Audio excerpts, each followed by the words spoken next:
नमस्ते दोस्तों, आज हम जानेंगे जावास्क्रिप्ट का गार्बेज कलेक्टर। आपने सुना होगा memory leak, automatic memory management, पर ये होता क्या है? चलिए सिंपल एग्जाम्पल से समझते हैं। सोचो आपके घर में चीज़ें भर भर कर रखी है, पुराने बॉटल्स, बॉक्सेस, कपड़े, और कोई उन्हें कभी क्लीन नहीं करता। वही हाल होता है मेमोरी का जब गार्बेज कलेक्टर काम नहीं करे। गार्बेज कलेक्टर का मतलब है automatic memory cleaning. JavaScript automatically remove करता है वो मेमोरी जो अब यूज नहीं हो रही है। डेवलपर को मैन्युअली मेमोरी फ्री करने की ज़रूरत नहीं पड़ती, जैसे सी या C++ में होती है। जब हम वेरिएबल, ऑब्जेक्ट या array बनाते हैं, जावास्क्रिप्ट उनके लिए मेमोरी एलोकेट करता है। लेकिन जब उनका रेफरेंस ख़त्म हो जाता है, मतलब कोई कोड उस ऑब्जेक्ट को यूज नहीं कर रहा, तब गार्बेज कलेक्टर उस मेमोरी को ऑटोमेटिकली फ्री कर देता है।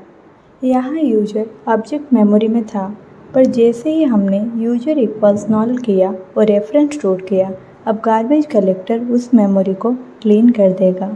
जावास्क्रिप्ट एक प्रोसेस यूज करता है, mark and sweep algorithm. Step 1, ये सभी ऑब्जेक्ट को मार्क करता है जो स्टिल रीचेबल है। स्टेप 2, जो ऑब्जेक्ट रीचेबल नहीं है उन्हें स्वीप यानी डिलीट कर देता है। सिंपल वर्ड्स में, जो वेरिएबल अब भी यूज हो रहे हैं वो सेफ है, बाकी सब डिलीट। जैसे ही फंक्शन एग्जीक्यूट होता है और एंड हो जाता है, वेरिएबल एक्स का स्कोप ख़त्म हो जाता है।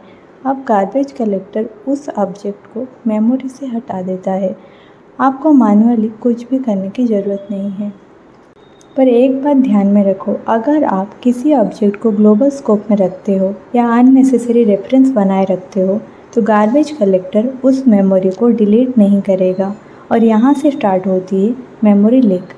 यहाँ array अभी क्लीन नहीं हो रहा है, तो मेमोरी बढ़ता जाएगा और एप्लीकेशन स्लो हो जाएगा।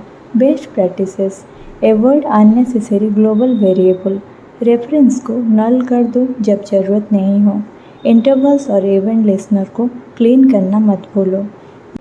Use browser developer tools, memory tab से लीक्स डिटेक्ट करो। तो दोस्तों, गार्बेज कलेक्टर एक इनविजिबल हेल्पर है जो आपके एप्लीकेशन को स्मूथ और फास्ट बनाता है। अगर आपको ये वीडियो पसंद आया तो लाइक, शेयर और सब्सक्राइब जरूर करें।